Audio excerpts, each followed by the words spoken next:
Welcome back to Politics Tonight, everyone. Tonight, our conversation is centered around ASUU's threat of a nationwide strike over unmet demands. And I've been speaking with Professor Eesuola, political scientist and research professor. Prof, thank you so much for staying with us on the program. So before we went on that break, you were talking about IPPIs, and I'd like you to, continue your thoughts on this subject. So what I'm saying is that each organization has peculiarities of the recruitment. Okay. In the university, there's a system. It's a succession. You identify areas of need and you fill in those gaps based on the committee system that exists in the university. Now, for IPPIS, you are treated like the common civil servant. You need to go to Abuja to satisfy quota system, national, whatever, to Hausa, to Yoruba, to... Those are not the things we do in the university. It's based on merit of what you know and what you can do. So when you subject intellectuals to IPPIS control, you are politicizing the university. You are killing the university system. People can't come to university on sabbatical. I mean, you cannot, as vice chancellor, go out to Germany and you identify somebody in expert area that is needed so badly in your university and bring in for employment. And you want your universities to pass global ranking. It is not rocket science. You can't just do it. And that's what ASUU is fighting for. But Prof, some of us are very surprised that this conversation about IPPIS is still on, because I know there was a directive by FEC that university system be removed from the system. What exactly is happening? Is that a delay? Well, I'm not going to speak for government. You call it delay, you call it bureaucratic bottleneck, whatever the case may be. As at last month, university lecturers were still paid by IPPIS. And it's part of what we are talking about. I mean, in Yoruba, probably say, if you plan madness for 7 years, when are you going to start biting the street? You know, I mean, people should have that sense of national urgency, that the educational sector is not like any other sector. For me, it's beyond the health sector. Yeah. After food, the next thing is education, because that's what cultures your behavior. That's what determines how you relate to people. And human relations determine what happens in the society. What happened recently during the nationwide protest and bad governance protest took a different dimension at the northern part of Nigeria. You know why? Did you see that crowd on the street of Kano, Kaduna, Jigawa, and all those places who were called whatever name, Almanjiri? Millions of young people who had no job, had no home, no education, had done something. You saw what they did compared to what happened in the Southwest. That's the power of education. And Nigeria government does not see the need at all to declare a state of emergency at this point. I think none of the governors have had a meeting in that regard. Well, I pray the meeting comes out well. So, Prof, in this 21-day window, what do you expect of the federal government? I'm happy I'm here tonight talking about it, and I want the government to take it very seriously. Number one, there should be decorum on the part of our government. If we have not implemented an agreement since 2009, you have this 21 days window to be able to do so and redeem your image. As I said, and that's the theoretical aspect of it, if you can't trust government, who do you trust? The businessman on the street? Or the pastor or the imam? Or the priest in the shrine? Government should be the peak of national integrity. This government is part of the agreement of 2009 because government is seen as a continuum. That agreement has to be implemented between now and the 21 days. And all other demands of ASUU, there are some that are not just immediate. For instance, the revitalization of the university cannot be done immediately. You can't just come and say, we have revitalized. But make it a principle. Let us see incrementally every year that you are working on this and there is progress. In the case of proliferation of the university, let us see commitment that you are not just creating universities to satisfy political, agenda and all these things. Then give the lecturers good welfare package so that they can do their work. Not only that, if you do so, they are going to stop brain drain. If you do so, you are going to increase your ranking in the global community. And once you do those two things, your university will attract more grants to be able to break new ground. So it is like government just looks at lecturers as rascals who are giving them headache. They do not know that what the university dons are doing, are in totality in the interest of the overall picture of this country.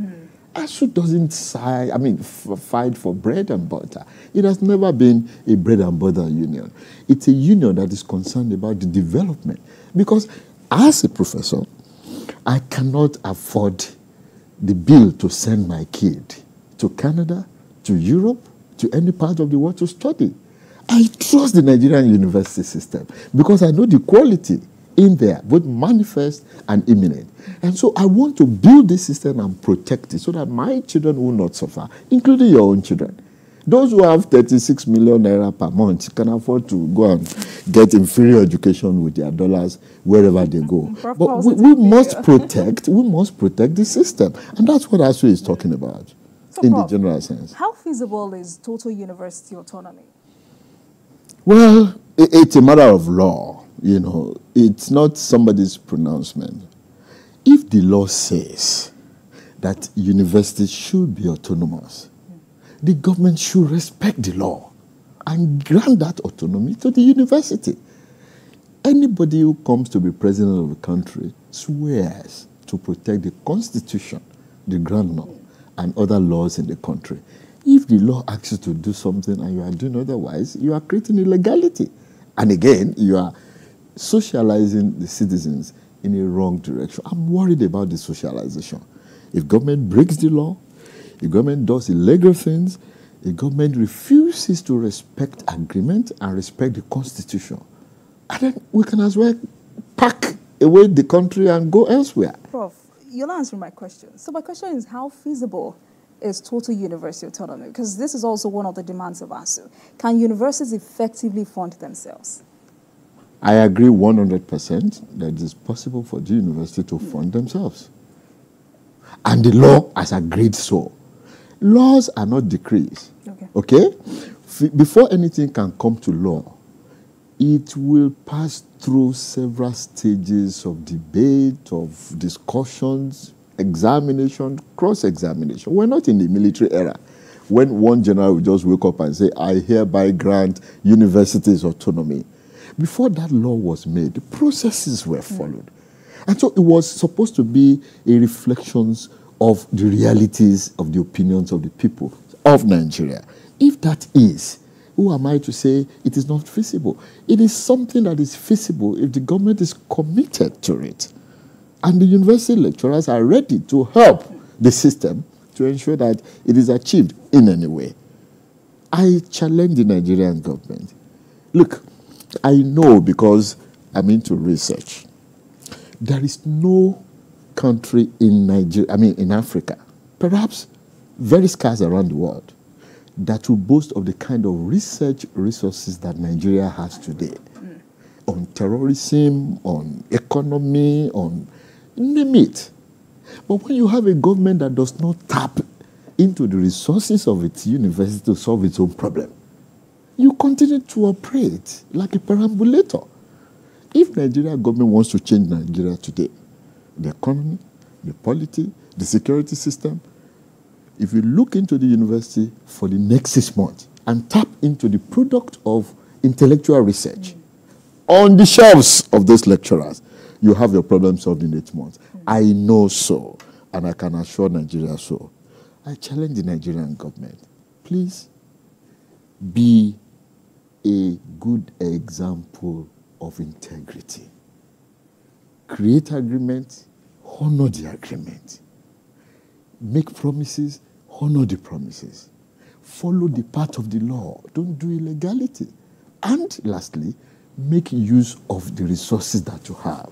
Your problems will be solved.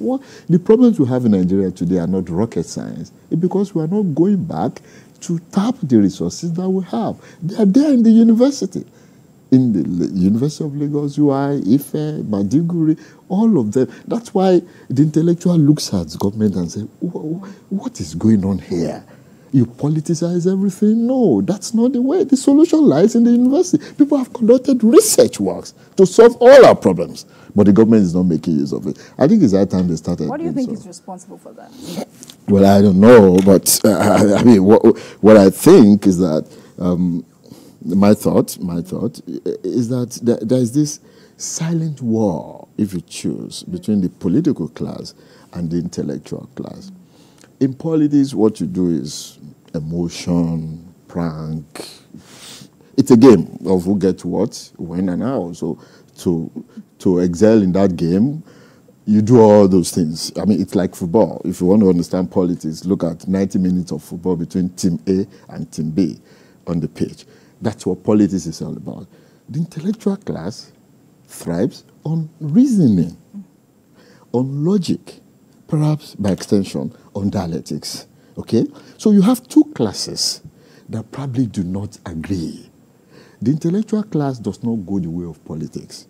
The political class, on the other hand, does not want to tap into intellectualism because of inability to distinguish between themselves as stakeholders and the vested interest they have on their personal notes. If only they are able to eliminate that, we're going to have a better country. Some of us believe in Nigeria so much. I put it to you that I've got offers outside the country, in the United States, in the UK, to come work there. I probably do not want to go because I know the value of the university system here. It's unequaled around the world. But when you reduce your intellectuals to laughingstocks, they can't feed, they are selling their battery, their car battery to be able to send kids to school in the morning, how do you get respected as a nation? I think the government should do something. It can do much better. Prof, let's stay on this issue of funding, because part of what you've said tonight is that a more competitive market or university market will ensure quality and rapid growth. So what are those innovative ways that will ensure a better funding model for our public universities? Well, you see, when you allow autonomy, what you have done is that you have challenged the leadership of the university to stop being armchair theorizing agents. They will test the ground to know what works, number one, and be able to attract the best from all parts of the world. Two, they will focus on research, okay? And when you focus on research, you go into patenting. And from patenting, you command a lot of wealth around the world from industries, from technical bodies, multinationals, and all this. But when you keep creating universities and spoon-feeding them, they will not rise up to the challenge. And that's why the autonomy is needed. The university can manage themselves if they are given the autonomy in terms of who you hire, the students you admit, the tuition that you set, all which will be based on the realities on ground. Okay? I understand that we have peculiarities in Nigeria, but I also think the autonomy will take care of these peculiarities in the most natural ways. All right. So, I mean, when you say more universities have continued to be registered, and when government has issues with poor funding with the existing one, what do you think this new administration can do to sanitize that system? I mean, the logic is simple. You act on your capacity. Well, you don't have to deregister. You can merge, number one. Two, you can place some things on hold. We're saying that you cannot fund. You are saying that you cannot fund the number of universities that exist. And sometimes I want to agree with with the government. I mean, I'm trained to be objective. Okay. I'm not a politician. I'm a teacher. Because when I teach my students in the class, I look at it from the right. I also look at it from the left. When you run a system of 220 million people with close to 300 universities, and you as government want to fund that, you're in trouble. Okay? It looks so on paper. And of course, that paper may not be far from reality.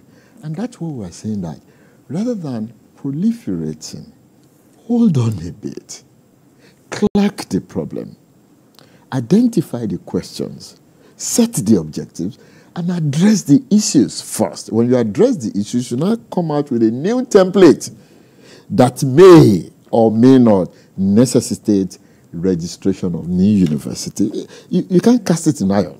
Okay? So I'm not here saying that you have too many universities or you have universities that are too few.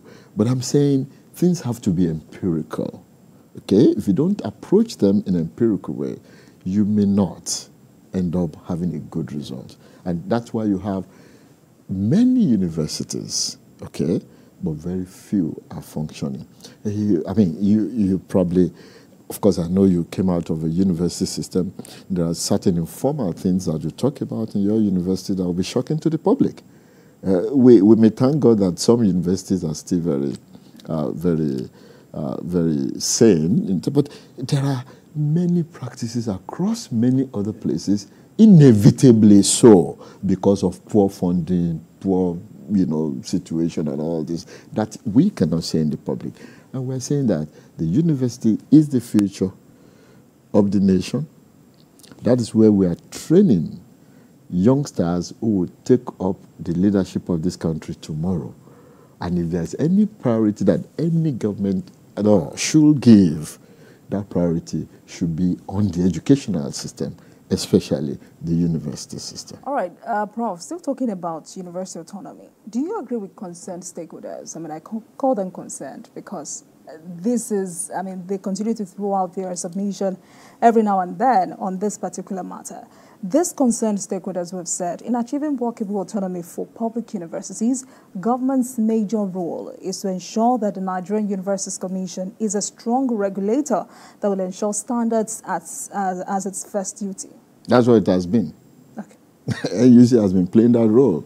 So by suggesting that, I don't think anybody is saying anything new. So in achieving autonomy for the universities, should that still continue? Well, you can still retain the NUC. Okay. You see, autonomy does not mean that you are free to do anything that you want all over the world. You still have a regulatory body that can tell you these are the standards that are general. But that body, NUC, will be like a clearinghouse. Each of the universities will have autonomy with its own council to determine a whole lot of things that concern them. Then NUC will exist as a standard-creating body. Okay. That these are the standards we cannot go below. You can go above the standard, but you can't go below the standard. And in terms of the unity of courses that are offered, you have to look at the national situation. What are the courses that we immediately need? What are the research endeavors that we immediately have to conduct to get Nigeria out of this quagmire? Nations don't have similar history. Nations don't go through the same thing at the same period. All these things are peculiar, and that is where autonomy comes in. A university in Lagos is different from a university in Maiduguri. That's why if you look at a university in ASUU, you can then look at ASUU as a state university in a state where transportation is a big headache. Courses that will be offered based on the peculiarities of that environment will have to be different compared to a university that is located in Karanamuda or something. Perhaps agriculture will be the focus because of the possibility and proximity to resources. Autonomy will achieve all these. University councils will be pragmatic towards what they will do. It's not just this straight-jacketed, you are doing all these courses like any other person is doing. And those are the things we need to do, to get out of this quagmire. So when autonomy comes, as our union expects it to be, you see creativities will come, peculiarities will be respected and universities will thrive. This, in my view, does not still take away the role of regulating body, NUC. All right. So, Prof, why has it been difficult for the Nigerian government to meet this UNESCO benchmark for budgetary allocation for education? If you ask me, am I the speaker for the government? Maybe the Minister of Education should be able to answer that question. Or the spokesman for the president will be able to answer that question. You see, there are politics of everything. Nobody is saying that what UNESCO says is cast in iron. Absolutely. That if UNESCO is saying 25%, Nigerian government should do 25%. Okay. That's just a benchmark. Okay? The Nigerian government should look inward and say, okay, this is what UNESCO expects. But me, as a government, as a country, what are the challenges I'm facing? And how do I interpret these challenges vis-a-vis the situation of my education? I can do 39%, but I can also do 24%. But we're saying things have to be reasoned out. And as I said before, if there's anything this government or this country needs to give priority to, it's education.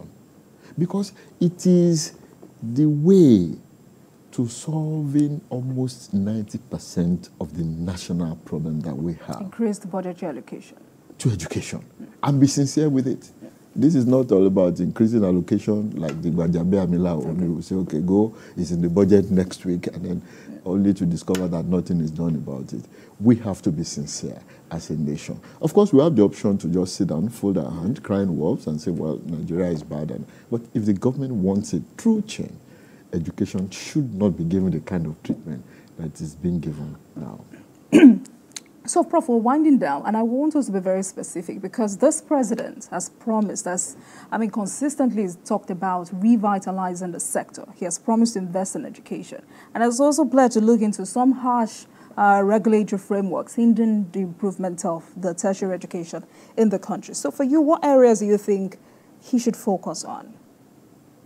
I started by commending, quite objectively, the student loan scheme as a good step in a good direction, if you choose. There are other things, efforts that have been made.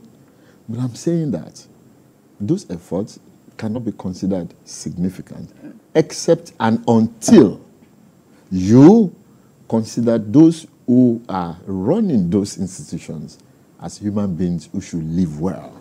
Okay. Human beings, welfare of the university dons. You cannot negotiate that. It's not possible for any country to ignore the intellectual class and expect that country to run very well. Go all over the world. Are you aware that the Nigerian lecturers are the least paid in the whole of Africa? I don't want to go about the odd, those who earn in the least of Africa. The least paid compared to Benin Republic, Burkina Faso, countries that don't have 1/10 of the resources of Nigeria. What yardstick does anybody use to be able to explain this to the world? And that's what we're saying. So welfare of those who are running the educational sector is very, very, very important. Another thing is that, you see, you can give loan, which is very commendable, and I salute the management of the loan scheme for the goodness they have been doing so far, because it's looking like a strange reality. People are getting the loan very quickly, and there are comments coming from all parts of the world. So you must commend government for that. As I said, I'm not a politician, I'm a teacher. You must call a spade and put issues in perspective. But beyond that, the welfare must be taken very seriously, because these are the people who will treat the students and train them when they come to the university. As a member of ASUU, that's my major concern. Again, all the demands of ASUU that we have stated, both the ones I've been able to recall now and those ones that I didn't recall, are quite important and central for this government to take into consideration. If you solve education, my sister, terrorism is out. Fulani headsmen are out. Ethno-religious conflicts are out. I'm not saying schooling. Education. It is lack of education that promotes all these things in the society. But if you abandon the educational sector, even food you can't get. Because the world is beyond just the kind of agriculture you are doing. Who are the people who build the machinery, who theorize and conduct research to replant our potato, make yam better and all? They still belong to the university system, or much largely the educational system. So I think the government needs to do much better towards the education. So will this also address economic emigration by academics? But you know so. You know so. It's a very simple behavioral explanation. All over the world, people migrate mostly for economic reasons. There are several other reasons. I mean, research has proven that economic factor is the most important one. And of course, you don't even need the wisdom of Ormila to be able to understand this. Yorubas have a proverb. They say, if hunger is taken away from poverty, poverty does not exist anymore. Once people are not poor, once people can feed, once people can work for 25, 30 years and say, okay, relatively, I can, during my service and after my service, live a decent life. You don't want to be extravagant. Just stable life. They will stay. But, I mean, the current situation does not encourage anyone to Prof, away from university education, let's talk about polytechnic education. Why do you think it has not made the much expected impact in the country? Well, I've been interchangeably using my words. Sometimes I say university education. Sometimes I say education generally. Permit me to say that I'm conceptualizing education in general. The university is important. The Polytechnic is important. There are different grades of education that serve different but complementary purposes across the world. You cannot go on the university and abandon the Polytechnic. In fact, there used to be technical schools, trade centers of those days. Does it not shock you that when people want to build houses, they say they import masons and technical people, welders and all those from a country very close to you? I don't want to mention the name of the country now. Why? Because it is assumed that those from those places are better trained in regularized and regulated institutions compared to the strict activities that we pick here. Somebody just pick and say, I can do this and do this. So we need to, it must be holistic, but the university is number one. All right, thank you so much, Prof. That's where I'm coming from. I mean, I hope that government does the needful, so our students will need to sit at home again. Don't only hope and pray, because prayer is very important. Thank you so much, Prof, for coming on the program. Thank you very much Professor for having me. Eesuola, political scientist, research professor. Thank you so much, Prof. Thank you. And thank you very much for watching, everyone. That marks the end of today's episode of Politics Tonight. But you can watch the repeat broadcast of this episode at midnight. Get in touch with us on our social media handles, Facebook, Instagram, and X at TVC News NG and at Olajumo KWO using the hashtag Politics Tonight. We're also on YouTube at youtube.com/TVC News Nigeria. I am Olajumo Keolatuji. Good night, everyone.